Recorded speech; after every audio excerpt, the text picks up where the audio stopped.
Hello everyone and welcome back to Higher Standards here at Grey Ogre Games. My name is Mick, I'm one of your hosts alongside John. It's a pleasure to be here.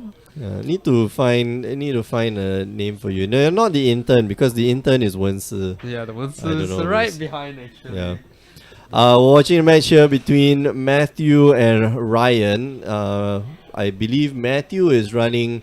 So Matthew is running the Emerge deck, I believe. Red-black, it's just red-black aggro deck. And then Ryan is here playing Mardu vehicles. I believe it should be Mardu vehicles, unless of course you've changed stuff out. So let's see how this game goes. I think Matthew has a very interesting matchup because both of them are playing very aggressive decks. Yeah, we So- can see this game close here in a couple of turns or so. Yeah, well, yes, maybe not. I don't know. I heard Matthew saying, "Oh, I swapped out the lightning axes for Chandras." You have Chandras in your deck, in an aggressive deck. That is very bold, sir. Very, very bold. Oh, Excuse the Street Fighter playing in the background. nah, they can't hear it. It's too soft. Generally, in an aggro versus aggro matchup, the player going first wins. And I think me and Alfian, we were talking about it on Sundays that the first person who starts blocking will start losing, and we might see it.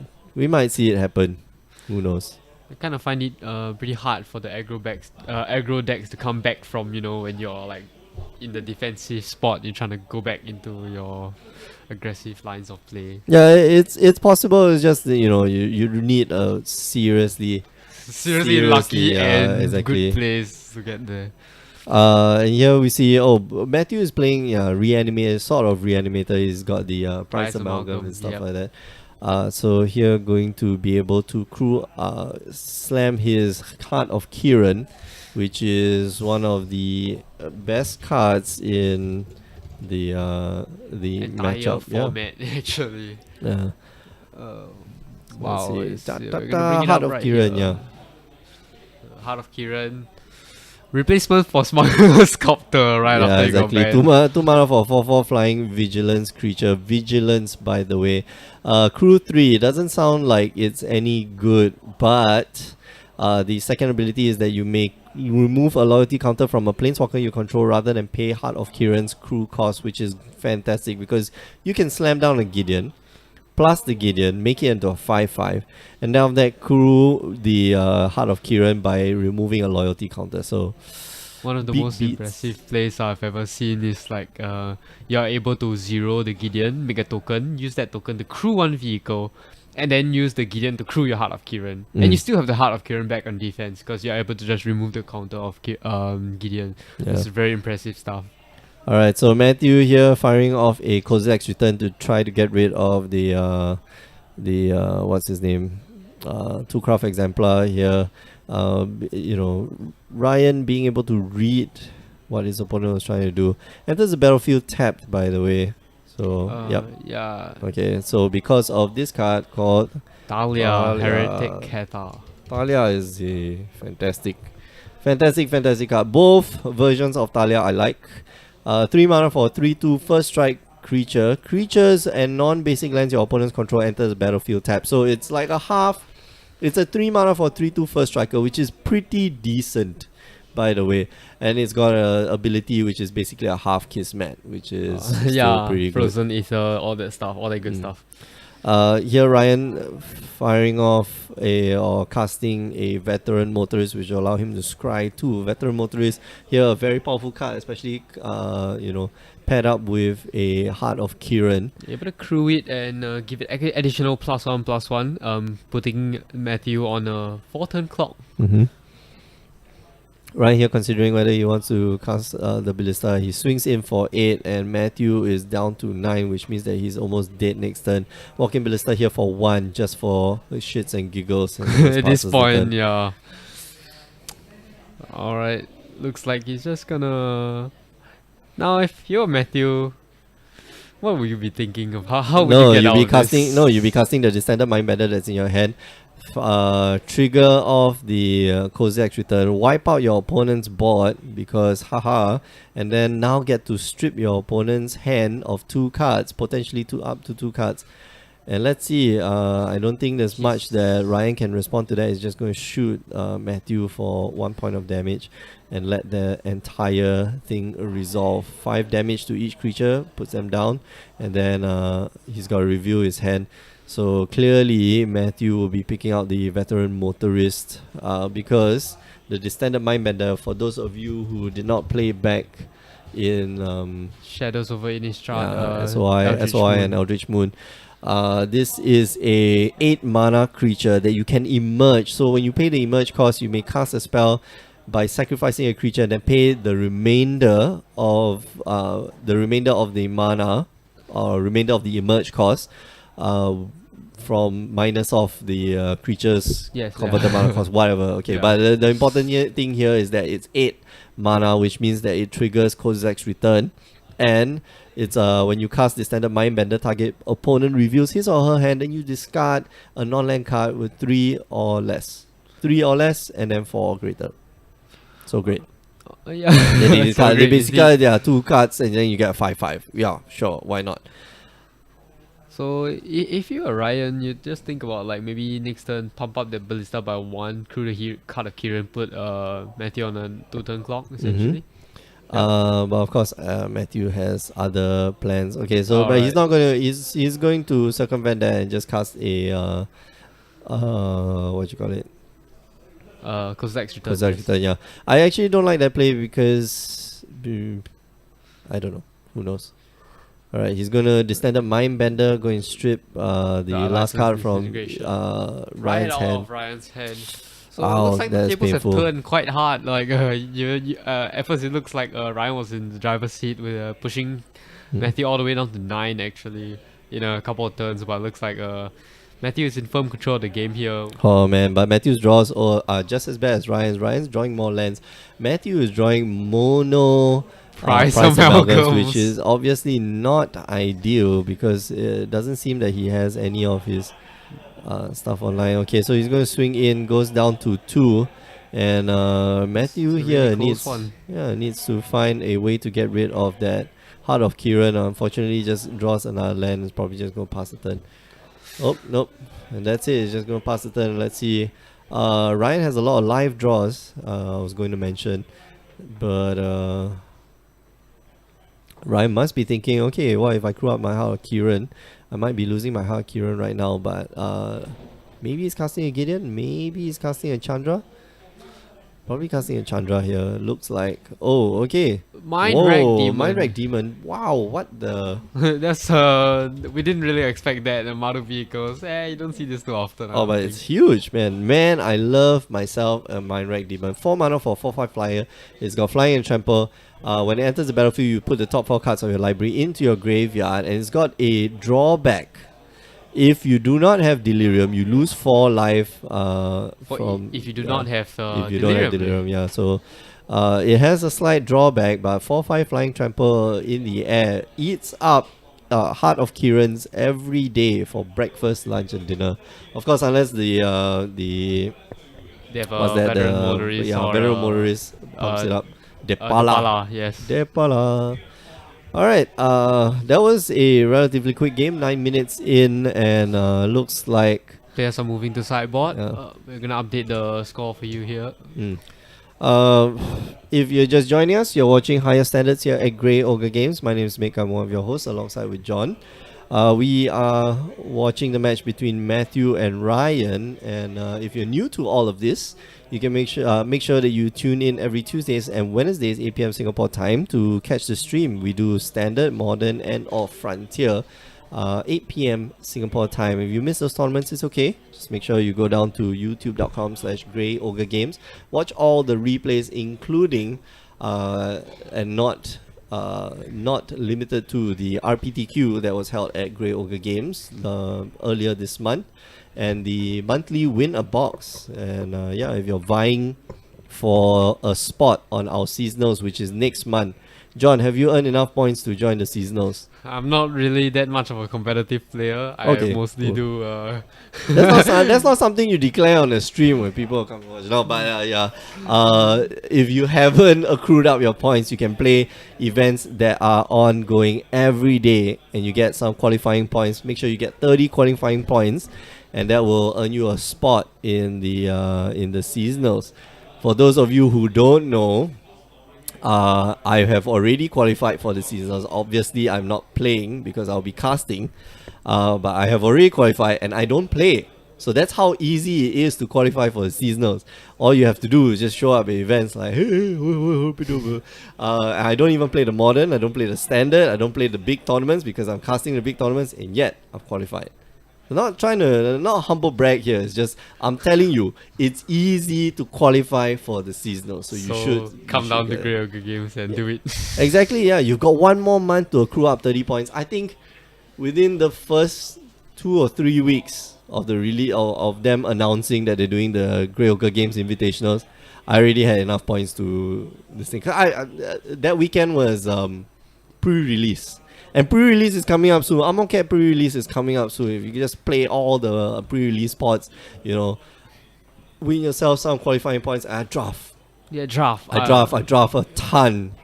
That's why I get so many bloody points. I just said that I think Kaladesh, not Kaladesh, Aether Revolt came out, I drafted the entire weekend. And then Modern Masters came out, I drafted the entire weekend. Modern Masters draft looks great. Yeah, About Modern time Masters to start draft, one. fantastic, man. If you want some modern action, just make sure you tune in tomorrow night. That's fun. Modern is, lo and behold, Modern is actually a hell lot more fun than Standard is right now. But we're watching two players with two very interesting decks.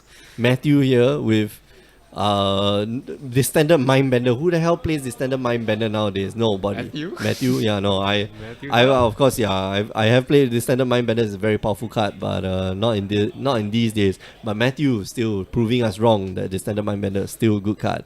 Ryan here playing Mindwreck Demon of all things in a Mardu Vehicles deck. So power to the people. It looks like he's sideboarded in a Eversin as well. Yeah, and Matthew. The sideboard one last time.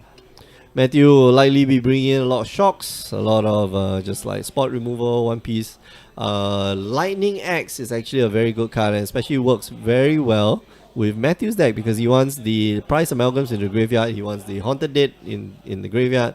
No biggie. Definitely discarding all those to the Lightning Axe. Almost feels like Lightning Axe is just a 1 mana. Yeah, exactly. 1 mana deal 5 damage, and and guess what? Enables my combo. So yeah, cool. Let us know in the chat what's your favorite deck to be playing right now. I know. Basically, there's like 4 decks in standard right now, which is why I say it's kind of boring. It's kind of it's stale to cast. It's still to watch. But there are players that are testing the limits of the format. You can see here both of them playing quite unusual cards, but working quite well for them in the matchup. Yep.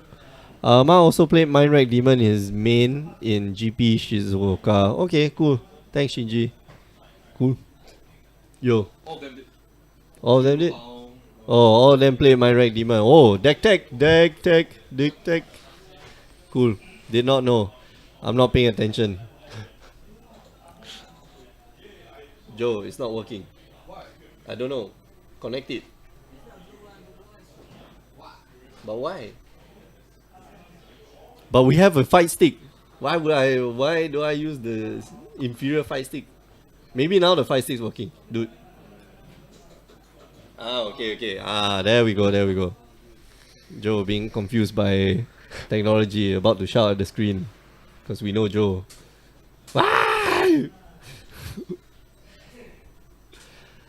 Alright, Matthew here, starting off with a Cathartic Reunion and discarding 3 very unique creatures that belong in the graveyard, one of them being Haunted Dead, which he wants to get back sometime soon.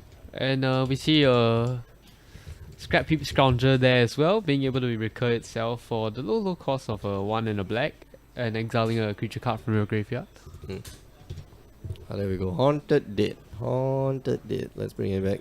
On the screen, Haunted Dead, when it enters the battlefield, you get 1/1 White Spirit token with flying onto the battlefield. And it's got... It costs 4 mana, so kinda expensive for 4 mana and 3 power, 3 toughness. But the cool part is that you can discard 2 cards, return it from the graveyard onto the battlefield.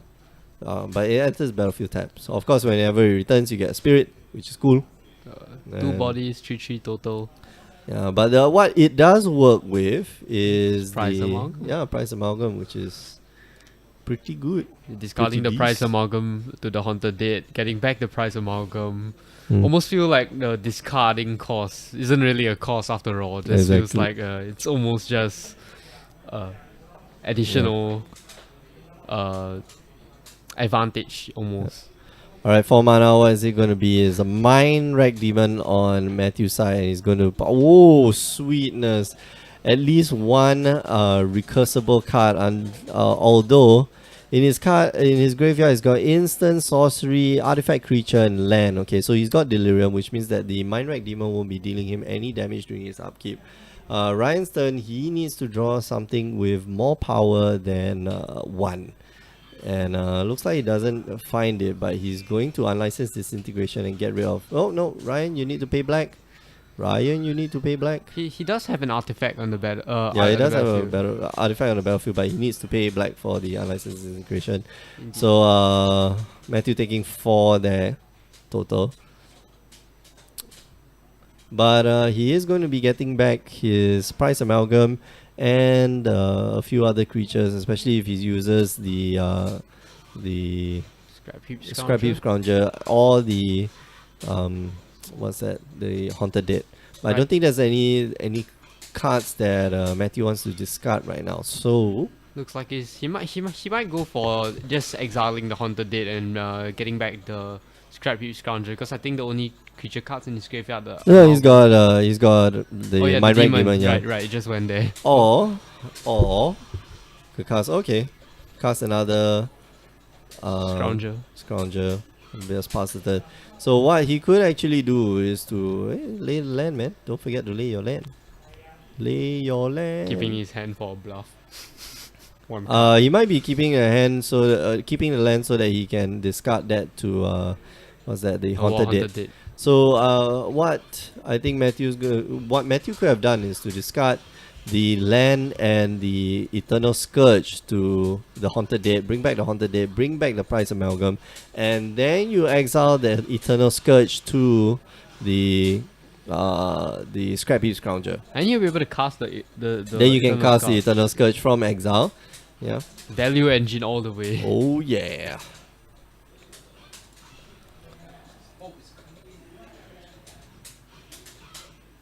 Yeah, right here with 5 mana, basically able to cast anything. But he's got to be a little bit careful there.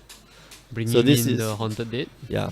For those of you who don't really know, that when you bring back the Haunted Dead from the graveyard to the battlefield, you've got to do it before the end step, because of this card. If you want to get it at the end step, of course. If you want to get it at your own end step, then that's slightly different. So let's take a look at this card. Prized Amalgam. Whenever a creature enters the battlefield, if it entered from your graveyard or you cast it from your graveyard, return Price Amalgam from the graveyard to the battlefield tab at the beginning of the next end step. So you can't do this during the end step. You gotta do it before the end step. Main phase 2, yeah, when the guy is going to the end step. So main phase 2. Oh man. Discarding another. Did he discard another? No, he cast the standard Mindbender, which is going to wreck Ryan's hand. So right now he's going to cast the Eversin. Okay, so if he doesn't want to lose the Eversin, cast the Eversin, which will be able to crew up the Heart of Kiran if he wanted, because both of them have Vigilance. We're gonna have to put out his entire hand for Matthew to see here the standard Mindbender's ability. Yeah, okay, and oh man, you take the Limva. Dude, you just take the Livala and the unlicensed Disintegration. And leave Ryan with just 2 Thalia Heretic Katas. sadness ensues. Does lay the land and just passes the turn. So had to use the double black there for the distended mind bender, unfortunately, so that he can't bring back any of his price amalgams and stuff. Yeah, scrap his scrounger as well. So drawing a hell lot of lands though. For Starting pretty badly here, yeah. Tapping 3 mana, casting that Dahlia. Gotta be thinking about attacking now here. Because Dahlia in the air, yeah, he's just gonna swing in the air. Blocks one of them and goes down to 9. And let's see if Matthew is able to come back from this. One of the advantages for, let's say if you use a Kozilek's Return, one of the advantages of playing Elder Deep Fiend is that you get to do it at at flash speed, instant speed. right. And that can be very, very important. So Yeah, Elder Deep Fiend making waves, the octopus making waves in the standard format ever since it came out. Price Amalgam 2, in fact. Very impressive card. Alright, so swings in with everyone. Let's see, does Matthew have a little trick up his sleeve? Yeah, he actually does. He has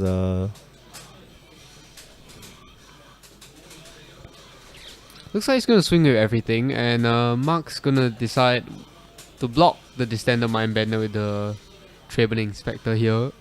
Gonna be taking 6 and go down to 14. yeah, carefully playing around the Kozak's Return. Does read Matthew very, very well. Is that a Fatal Push?